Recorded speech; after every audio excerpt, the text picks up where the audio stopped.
Hey, what's up, everyone? My name is John with Paradigm Mixing and Mastering, and today I wanted to quickly show you guys how I like to mix my buildups. There's a bunch of different ways to, filter or EQ your buildups to try to smooth them for your pre-drop. However, I just want to show you quickly an example of a project I've been working on and how I've tried to smooth my buildup and make it pull the sub away, do some sort of little tricks to make the drop feel that much more powerful and full. So I'm just going to show you the buildup that we're dealing with here.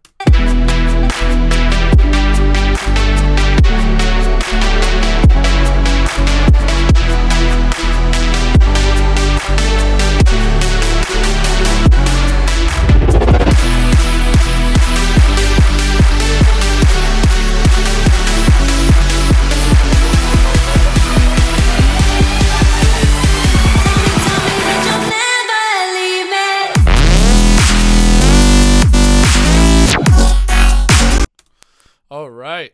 So yeah, that's what we're dealing with here. We have a what we're dealing with, eight bar build going on here.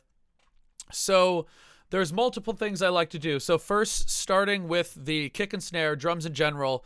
In this case, I've layered a clap and a kick to create this build-up effect. So I've layered them. And if you listen, you'll hear them getting filtered out at the end.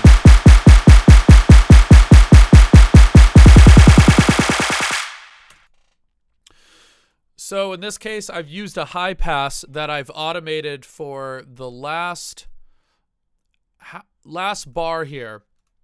So I like to do this because it pulls the drums away, which pulls some power away. So then when you actually get to your drop, when that first kick hits, it's going to feel a lot more powerful. And I've just used Kilohertz high pass filter to do this. You can use, any stock filter, anything like that. The auto filter in Logic will work well.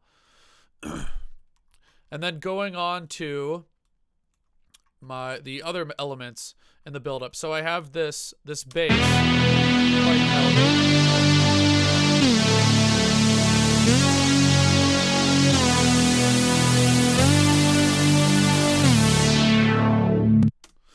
And the same thing over here. So I've automated a low pass filter to pull out for that last bar as well. And I've automated it throughout the buildup to create this kind of randomness with the power that's coming from it. But yeah, so the bass element, also same thing, it's getting filtered out, but with a low pass instead of a high pass. And then what is very important as well is your sub. So your sub and your intro, it's going to be giving it power and fullness. But the last, usually let me see what I did here. So the last 3 bars in this case, I've automated a high pass to pull my sub out. And the reasoning for that is when you pull your low end out, you're pulling out the actual power, what you'll feel in your chest if you're live at a show or you're playing it on big speakers. Your sub is your power. So if you slowly pull this out at the end before your fake out or your pre-drop, when the drop hits and the sub comes back in, it's going to feel a lot more powerful if you've pulled it out a little bit at the end of your build-up.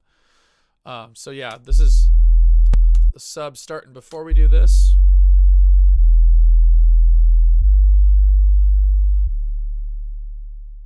You can see it just slowly fades out there.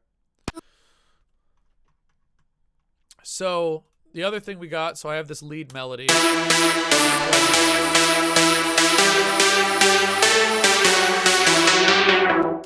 And in this case, I actually did not automate any filtering to do this. I just used Logic stock EQ. So let me pull this up here. And I just automated the high cut frequency. So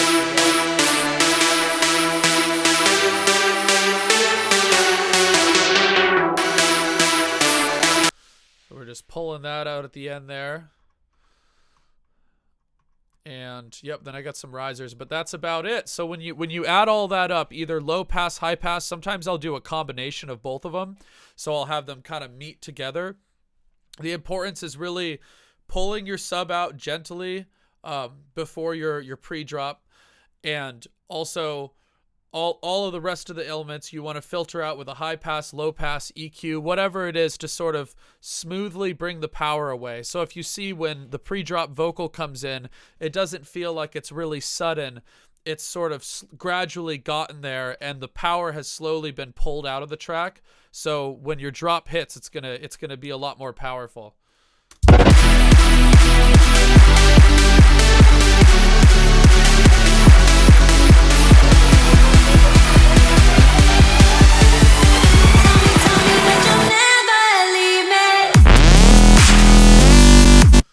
Yeah, so just quick little video showing you how I like to mix my buildups.